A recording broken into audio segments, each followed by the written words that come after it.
শেখ হাসিনার ১৫ বছরে Islamic foundation ছিল দুর্নীতির আখড়া। এমন একটি প্রতিবেদন করেছে আমার দেশ। আজকের দেশের হালচালে আমরা সেটিই তুলে ধরব ইনশাআল্লাহ।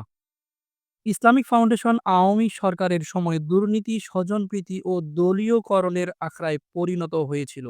মৌলিক কাজ বাদ দিয়ে কর্মকর্তাদের দলীয় কাজে ব্যস্ত রাখা হতো। নিয়োগ দুর্নীতি।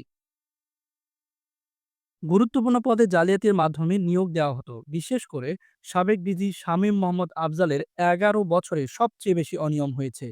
আর্থিক অনিয়ম ২০০৯ থেকে ১৮ সালের অডিটে দেখা যায় ১০ বছরে ৯০০ কোটি টাকা নয়-ছয় হয়েছে, যার মধ্যে ৩৭২ কোটি টাকার সরাসরি ক্ষতি এবং ৫১৮ কোটি টাকা বিধি বহির্ভূতভাবে খরচ হয়েছে। গণশিক্ষা প্রকল্পে রাজনৈতিক ব্যবহার প্রায় ৮০,০০০ শিক্ষককে আওয়ামী লীগের মিটিং মিছিলে ব্যবহার করা হতো। ছাত্র জনতার আন্দোলনের বিরুদ্ধে মানববন্ধন করা হয়েছে।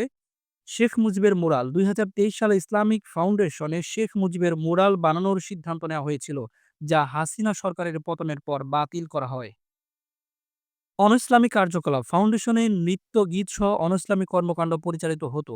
মার্কিন প্রতিনিধিদের সামনে ব্যালে নৃত্য পরিবেশন করা হয়।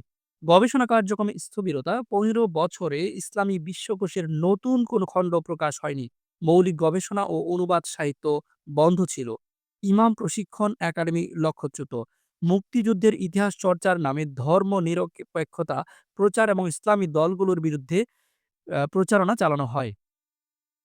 মসজিদ ভিত্তিক শিশু ও গণশিক্ষা প্রকল্পে অনিয়ম আওয়ামী লীগের কর্মীদের নামে বরাদ্দ দিয়ে তারা পাঠদান ছাড়াই বেতন পেত। প্রায় ৪০% শিক্ষক রাজনৈতিক বিবেচনায় নিয়োগ পেতেন। প্রেসে দুর্নীতি ইসলামিক ফাউন্ডেশনের প্রেসে একসময় লাভজনক থাকলেও দুর্নীতি ও অযোগ্য লোক নিয়োগের কারণে লোকসানে পরিণত হয়। মসজিদ পাঠাগারে দলীয় বই প্রকল্পের মূল উদ্দেশ্য ব্যাহত করে দলীয় মতাদর্শের বই বিতরণ করা হয়েছে। নিম্নমানের বই কিনে দুর্নীতি করা হয়েছে।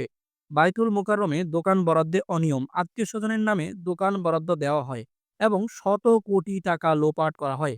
পেশ ইমাম নিয়োগে জালিয়াতি কম যোগ্যতা সম্পন্ন ব্যক্তিদের নিয়োগ দেওয়া হয়, ভুয়া সনদ ব্যবহার করা হয়, নম্বর জালিয়াতি করা হয়। ৪৭ কর্মকর্তা নিয়োগে দুর্নীতি ছাত্রলীগ পরিচয়ে থাকা ব্যক্তিদের অগ্রাধিকার দিয়ে মেধাবীদের বাদ দেওয়া হয়, কম যোগ্যতা সম্পন্নদের বেশি নম্বর দিয়ে নিয়োগ দেওয়া হয়।